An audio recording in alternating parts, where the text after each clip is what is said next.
Congressman, I see a slight smile on your face because certainly it is a day of relief for these 3 women hostages released and the start of the ceasefire in Gaza. But however, you still have one of your constituents being held by Hamas. Edan Alexander will not be part of this entire first phase of hostages that are being released over the next 6 weeks. Do you, sir, have any sense of when he could be coming home and what his current condition or whereabouts are? Well, as you pointed out, Alex, a significant and an emotional day, and seeing Romy and Emily and Darren, out and on their way to their families is it's very heart-wrenching, and something that I hope and pray that we will have Edan and the Americans coming home soon as part of the 94 remaining hostages that we need to get freed, especially those Americans. And as you point out, Edan Alexander, who's now 21, has not seen his family, as you know, in 470 days. I talk to the family all the time. They're just remarkable people, incredibly strong and optimistic. But we know that this first phase, this 42 days, that right now he's not set to be part of that first release, which is why we must keep moving forward here, not take our eye off the ball. We know that Hamas has been shameless in their statements, even as we have this pause going on, immediately saying that they will commit another October 7th, that they continue to celebrate October 7th as a positive day in their history. So, you're dealing with terrorists here every day. It's precious as we move forward. Congressman, I appreciate that you describe Edan's parents as being strong and trying to be optimistic, but there has to be a sense of heartbreak that he's not one of the first to be released. I will say we do know 2 to be released. Keith Siegel will be released, we hear, on this 14th day of the ceasefire, followed by, let's see, there'd be Sagoo Dekel Chen, who will come at some point soon after it's described. We know that Siegel is injured as well.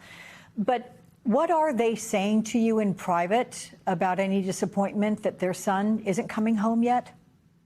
Well, obviously that's in private, so I won't share the private conversations, but I'll just say they are just incredible people who are focused, as they have been, and kept hope every single day. And as you know, there was a proof of life video some weeks back of we saw Edan, and they hadn't seen him in months and months, anything from him or heard from him, because, as you know, Hamas has not allowed at any stage here the terrorists of any visits from the Red Cross or any information.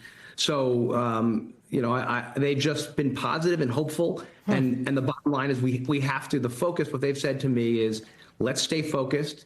Let's make sure that we get through this, that we obviously are able to, as you see happening today with the pause in Gaza, with continuing to focus on making sure we not only protect Israel and our allies, but that we do everything to get the hostages home and get humanitarian aid in, which you see surging already, which is critical. And as part of this process, of course, day 16, I believe they start negotiating that next phase. Right. So we get to day 16 here, which is critically important. Get as many hostages out in the meantime and focus on getting Edan and the others home, including, as you pointed out, the 7 Americans, including the 3 that we believe are alive. Yes. That is hopeful for phase 2, but you have to get through phase 1 first. And there could be bumps. Is there anything particular that worries you about the next now 41 days? Or are you confident the ceasefire conditions will hold?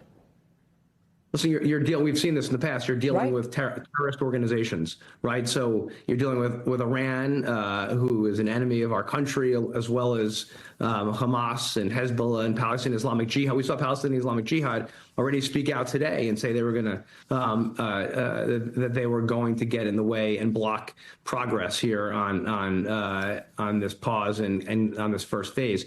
So what am I concerned about? I'm concerned about anything that can occur when you're dealing with terrorist organizations, as we always have. But listen, we understand the objectives. There's been a lot of work that's gone into this, and it's a positive day. Let's focus on the positive, and let's keep focused on the ultimate goal here, which is getting all these hostages home, especially the Americans. And I can't stress this enough.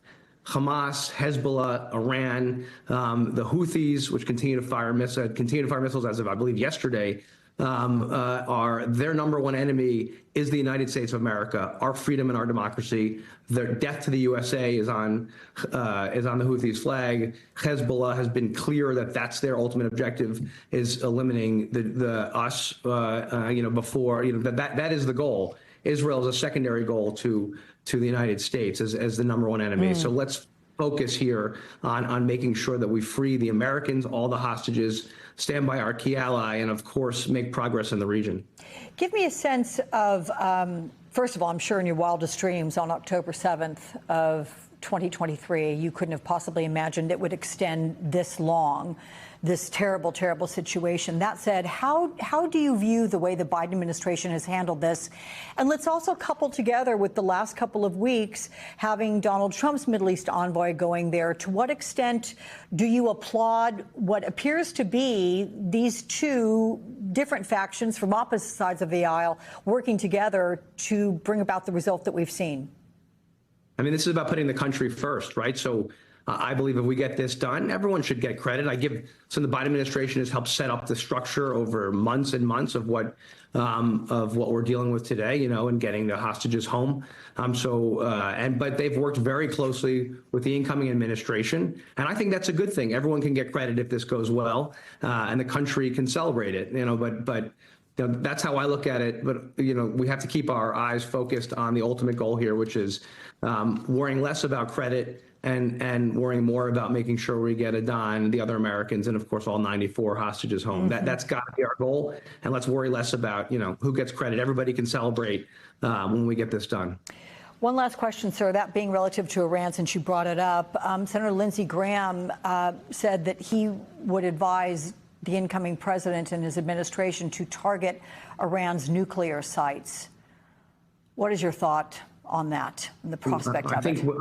I've always been very concerned about Iran's nuclear ability to develop nuclear weapons, and that has remained a concern. And I think we have to keep the pressure on and make sure that Iran does not get a nuclear weapon. That's been this administration's position, and we've got to stick with that. Listen, I think the last couple months, Iran has been greatly weakened. Their program has been weakened, as you know, through attacks, and after Iran had attacked Israel and Israel responding. And I think I think that's critically important that we keep Iran in check. They are the parent company of terror in the region, right? They supply the weapons of Hamas and Hezbollah, Palestinian Islamic Jihad, the Houthis, who continue to attack American ships and our interests and our bases. So, we shouldn't lose sight of who the government of Iran is, and what they've been targeting. And they're no friend of ours, right? They're part of our new enemy set, right? With Russia, China, North Korea, and Iran. That's what we got to focus on and keep a very clear eye on. And so we want to make sure we stand strong against Iran.